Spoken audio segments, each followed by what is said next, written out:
আমরা প্রথম দিন থেকে আজ পর্যন্ত আমরা সব সময় আপনাদেরকে বলেছি ফ্যামিলি কার্ডটি হবে সবার জন্য উন্মুক্ত এবং এটি বিনা পয়সায় সরকার প্রত্যেকটা মাকে এটা প্রত্যেকটা পরিবারের যে মা প্রধান ওনাকে এটি দেওয়া হবে এবং এটা ধর্ম বর্ণ গোত্র রাজনৈতিক বিশ্বাস নির্বিশেষে সবাইকে দেওয়া হবে। এখানে কোনো পার্সুয়েশন অর্থাৎ কোনো ধরনের তদবিরের কোনো প্রয়োজন নাই, কোনো ধরনের প্রতিযোগিতার দরকার নাই, কেউ বাদ পড়া বা কেউ বেশি ঢুকে যাওয়ার কোনো সুযোগ নাই। কারণ এটা এমনভাবে করা হবে সবাই যাতে এটা পায়। এটা এমন হবে যে প্রথম দিকে হয়তো একটা ওয়ার্ড পাবে, তারপরে সপ্তাহে দেখা যাবে 2টা ওয়ার্ড পাচ্ছে, তারপরে সপ্তাহে দেখা যাবে 3টা 4টা 5টা এরকমভাবে এটা গ্রাজুয়ালি সারা বাংলাদেশের উপজেলা এবং উপজেলা থেকে সারা বাংলাদেশে ছড়িয়ে পড়বে। এবং আপনার এই প্রোগ্রামটা আমরা আগামী 4 বছরের মধ্যে ইনশাআল্লাহ এই প্রোগ্রামটা সারা বাংলাদেশে যে আমাদের যতগুলো পরিবার আছে প্রত্যেকটি পরিবারের কে এই কার্ড দেওয়া হবে এবং এই ফ্যামিলি কার্ডের মাধ্যমে বাংলাদেশে সত্যিকার অর্থে একটা integrated system of information collection এখানে এস্টাবলিশ করা হবে। এবং এই কার্ড সকল কিছুর আপনার প্রথম আমরা ফিজিক্যালি এই ইনফরমেশনগুলো কালেক্ট করব, তারপর এটাকে সফটওয়্যারের মাধ্যমে এমন একটি অটোমেটেড সিস্টেমে চলে যাবে যাতে কোনো ধরনের ট্রান্সপারেন্সির কোনো অভাব থাকবে না এবং কোনো ধরনের ইনক্লুশন বা এক্সক্লুশনের কোনো সুযোগ নেই। অর্থাৎ ইরর বলতে সেটি ইররটাকে আমরা শূন্য পর্যায়ে নেমে আনার চেষ্টা এবং এটা সম্পূর্ণটা বিনা পয়সায় সরকারের একটা প্রধানতম নির্বাচনী অঙ্গীকার বাস্তবায়নের দিকে যখন এগিয়ে যাচ্ছে তখন এটা কেউ বাধাগ্রস্ত করার জন্য কোনো একটি মহল থেকে হয়তো এরকম কোনো ধরনের উদ্যোগ থেকে থাকতে পারে। আমরা সারা দেশবাসীর কাছে এবং আপনাদের মাধ্যমে সচেতন সকল মহলের কাছে আমরা উদাত্ত কণ্ঠে আহ্বান জানাতে চাই যে আমরা আপনাদের সহযোগিতা চাই এবং এই প্রোগ্রাম ফ্যামিলি কার্ড এটা বিনা পয়সায় জনগণের কাছে অর্থাৎ নির্ধারিত পরিবারের নির্ধারিত মায়ের কাছে সরাসরি বাংলাদেশ ব্যাংক থেকে তার যে মোবাইল নাম্বারে উনি যে ব্যাংক থেকে টাকা উত্তোলন করতে চায় অথবা যে নাম্বারে উনি ওনার টাকাটা ক্যাশ করতে চায় সেইভাবে উনি বিকাশে চায় অথবা অন্য কোনো মাধ্যমে টাকা চায় সেই অনুযায়ী টাকা ওনার কাছে পৌঁছে যাবে, কেউ পৌঁছে দেওয়ার কোনো প্রয়োজন নাই। এবং সরকারি কর্মকর্তা এবং কর্মচারীরা প্রতি মাসে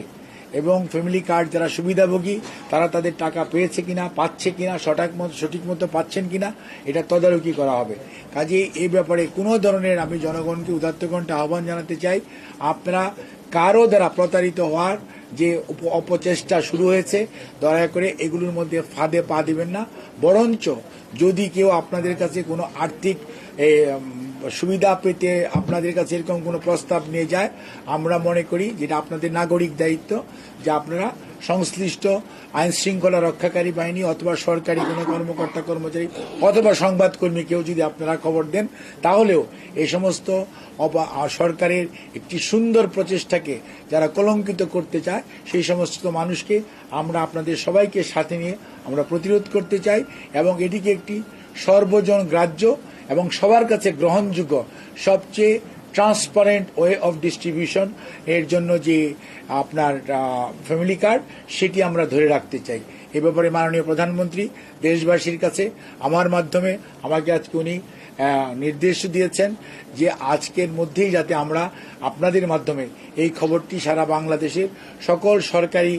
ইউএনও এবং ডেপুটি কমিশনার সহ সকল পর্যায়ের কর্মকর্তা কর্মচারী এবং আইন শৃঙ্খলা রক্ষাকারী বাহিনী এবং সাধারণ মানুষ অর্থাৎ সচেতন সকল মানুষের কাছে নাগরিকের কাছে আমাদের আহ্বান, কোনো অবস্থাতেই ফ্যামিলি কার্ড নিয়ে কোনো ধরনের টাকা পয়সা নিয়ে কেলেঙ্কারি করার কোনো ধরনের সুযোগ যাতে আমরা কেউ কাউকে না দিই এবং এরকম যদি আমরা দেখতে পাই যাতে তাদেরকে আমরা আইনের আওতার জন্য আইন শৃঙ্খলা রক্ষাকারী বাহিনীর সহায়তা নিই। ধন্যবাদ সবাই। একটু যে সুনির্দিষ্ট করে এখন পর্যন্ত কি কোথাও এরকম অভিযোগ আপনারা পেয়েছেন? আমরা এরকম অভিযোগ পেয়েছি যে কড়াইল বস্তিতে এবং ময়মনসিংহের কিছু অঞ্চলে আপনার কোনো মানুষ কিছু পরিমাণ টাকা আছে লিস্ট করতেছে আপনাকে ফ্যামিলি কার্ড দিব এরকম করার অপচেষ্টা চালাচ্ছে বলে আমরা শুনেছি, আমরা খবর পেয়েছি। সেই খবরের কারণেই আজকে জরুরিভাবে এই মাহে রমজানের এই তারাবির পূর্বে আপনাদেরকে ডেকে এনে কষ্ট দেওয়া, কারণ আপনাদের মাধ্যমে আমরা বিশ্বাস করি খবরটা ছড়িয়ে পড়লে যারা এই সমস্ত প্রতারণার কাজে নিয়োজিত তারা নিশ্চয়ই এই সমস্ত প্রতারণা থেকে নিজেদেরকে বিরত রাখবে। ধন্যবাদ। ফ্যামিলি কার্ড যারা পাবেন এই তালিকাটা মানে কারা করবেন, এটা স্বচ্ছতাটা কিভাবে আপনারা ঠিক করবেন এটা? ফ্যামিলি কার্ড সবচেয়ে বড় জিনিস হচ্ছে যেহেতু এটা ইউনিভার্সাল কার্ড, কাজে এখানে কেউ বাদ যাবে না। প্রত্যেকটা হচ্ছে প্রতি 5 জনকে আমরা একটা ফ্যামিলি ট্রি ধরতেছি, প্রতি 5 জনের একটা ফ্যামিলি ট্রি, এবং ওই 5 জনের মধ্যে যিনি সবচেয়ে ওই ফ্যামিলির প্রধান মহিলা ওনাকে আমরা এটাকে টার্গেট করব। আর ওই 4 জনও এটা তাদের নাম এটার মধ্যে থাকবে, এবং এটা কালেক্ট করবে সরকারি কর্মকর্তা এবং কর্মচারীদের মাধ্যমে এটা কালেক্ট করা হবে, এবং এটা সুপারভাইজ করা হবে একদম ওয়ার্ড পর্যায়ে। একজন প্রথম শ্রেণীর কর্মকর্তা এক একটা করে ওয়ার্ডের দায়িত্বে থাকবে। কাজে এখানে কোনো ধরনের মানে এক্সক্লুশন অথবা ইনক্লুশন, এক্সট্রা ইনক্লুশন, কাউকে এক্সক্লুড করা ইচ্ছাকৃতভাবে এরকম কোনো সুযোগ নেই, কারণ এটা তো ইউনিভার্সাল, আমরা কোনো টার্গেট ওরিয়েন্টেড না।